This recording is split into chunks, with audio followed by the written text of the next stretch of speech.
Hi everyone, this is Kane here. I'm going to show you a project going over the element of space related to art.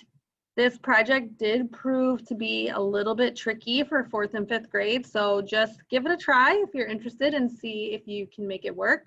I think this would be a very good face-to-face project because we can help each other out. But I wanted to create the video for any of you that maybe missed it and that want to give it a try at home. Or if you did do it with us and you wanted to go back and see a couple of the steps. Because you could use this project to make some really cool holiday decorations, little scenes, and pictures if you were interested, okay? So I'm going to share my screen with you to start. So we are going to be talking about space. And when we think of space, we automatically think outer space, right? So we automatically think, oh, space, she must be talking about planets and stars and comets and the sun, right? So we're talking about outer space.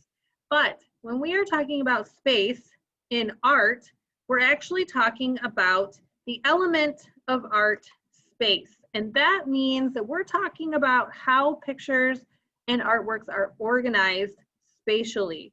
So everything has its particular space within the picture to create a little bit of organization of objects and items in the picture. So you can see here the foreground. When we're talking about space, the foreground is the part of the picture that is closest to us. So the things that are closest to you as the viewer that's looking at the picture, the things that are closest to you are called the foreground. All of the things that are in the middle that fill up that middle part of the picture are called the middle ground. And then the things that are the farthest away from you, way, way in the back, those are called the background. Okay, so when we look at this picture here, all of the things in black up front, so the trees, the palm trees, this car, somebody filling up the trunk of the car, these are in the foreground of the picture. Okay, so these are the things that are closest to us as the viewer.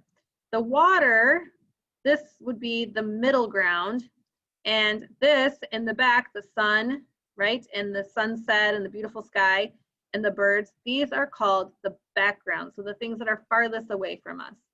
You can see this just in nature, in landscapes, and in photographs when you look at the way things are organized to us as the viewer. So here you can see the beginning of the beach is starting here in the bottom, right? You see the waves crashing in. This white caps right here in the beginning and the sand here, this would be called the foreground. These bigger waves here in the middle are called the middle ground. And right here along the horizon line where the sky and the ground come together, this line with the ship in the sky is called the background. So the stuff that is farthest away from us. Okay, so looking at your screen right now in the video, when you see me, Mrs. Kane, and then you see all this stuff that's back here behind me, this is the background. All these pictures on the wall and the whiteboard, everything that's behind me is the background. These shelves, these risers for music, that's the middle ground. And Mrs. Kane, myself right here, I'm the closest to you, I'm the foreground. Okay, so the foreground, the middle ground, and way back there is the background.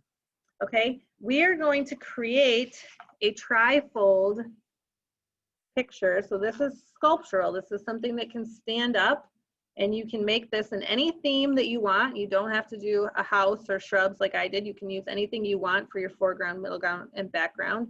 You can do a Minecraft scene. You can do a holiday picture. I can show you an example of that. So you can change this up, what's actually drawn on here. But I'm going to show you how to make this trifold picture, showing the foreground, which are these shrubs right here, the middle ground, which are the houses, and the background, which is the sky. Okay, I'm going to show you how to create this, and then you'll color it on your own. Okay, so looking at my document camera, oh, and here's one that's more of a holiday theme, right, or a wintry scene. So I have for the foreground my snowman and some snow hill. In the middle ground I have some houses with some snow and some holiday lights, and in the background I have some snow-covered trees. Okay, so this is more of a holiday theme. What you're gonna do is you're gonna take your piece of paper, okay, and I'm gonna turn it so that it's vertical for now, and then we're gonna change it again. But what you wanna do is you want to fold, I already started folding this. You want to fold your paper so that it's in thirds. So if I fold part of the way up like you're folding a letter, and if you need to trim some of it, or this is hard to get just right, so if it doesn't work, you can always trim some of it or cut some of it, okay? And then you're gonna fold again so that you now have 3 folds, okay? If that's really hard for you to measure and get that just right, I prefer to fold it like this, where I fold both pieces in together so that it all aligns, and then fold down my creases. Okay, that way, if I fold it in together at the same time, I'm making sure that all 3 of these sections are about the same size. Okay, now I'm gonna turn my paper vertically, so I have a fold here and I have a fold here. Okay, the first thing I'm gonna do is I'm gonna fold one side over like this. Now you can pause the video as you need to, okay, to be making changes. So just continue to pause whenever you need to, okay? I'm gonna fold this over like this, and I'm gonna draw with a Sharpie just so that you can see better, but you could start with a pencil. So I just have one piece folded over to the middle. And I'm going to draw a little hill. So right now I've just made a hill. You could make shrubs, you could make this, whatever you want for the foreground. Now remember, you're going to be cutting along this line. So make sure that you are drawing something simple enough for you to cut, okay? You don't want to make it super complicated with really intricate details if that's going to be hard for you to cut. So the next thing I'm going to do is I'm going to open this up completely, okay? So that my fold is here and I have my curved line that I drew. I'm going to take a line from that curve all the way up to the top of the paper. Now, this is going to be my snowy hill, and this part I'm going to get rid of. I'm just going to get rid of that. So I need to cut this part off. So to do that, I'm going to cut down the straight line first. Okay, I've cut down that straight line, and then I'm going to turn my paper because it's easier for me. You can turn yours how you want. I'm going to cut along that curve.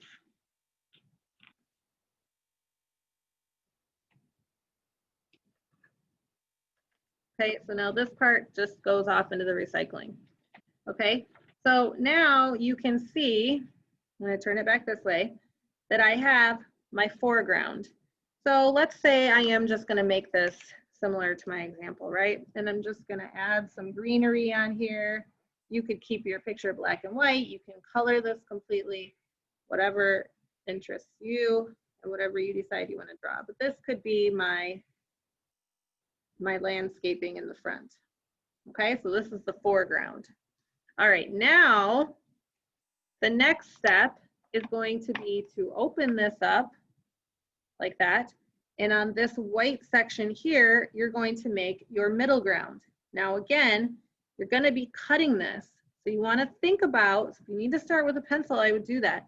You need to think about what is going to be behind the middle ground and what is going to make sense for you to be able to cut out. So if you're going to make something extremely difficult to draw, right, I want you to remember that it's going to be harder to cut out. So I'm going to draw some tall townhouses here. And I'll make this one a little bit shorter. Okay, and then I'm going to draw, we never draw down because we don't want to cut the bottom of the paper off. We're making the layers going from the top. So I'm going to draw from the edge of that townhouse up to the sky. Now, I'm going to cut along here, here, here, down this line, across, and here. So I'm cutting off this whole section. That's what I'm cutting off, okay? I'm gonna start by cutting down that straight line again so you can see just down that line. And then I'm gonna turn my paper again and cut along the edges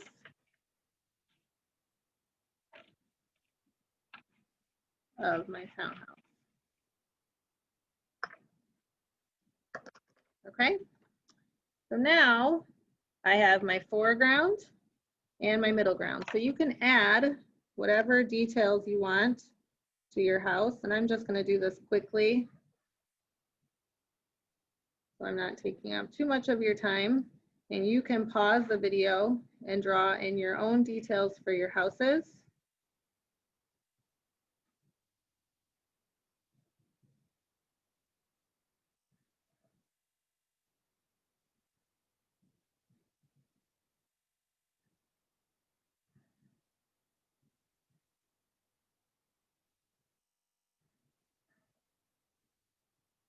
That's a sign above the door.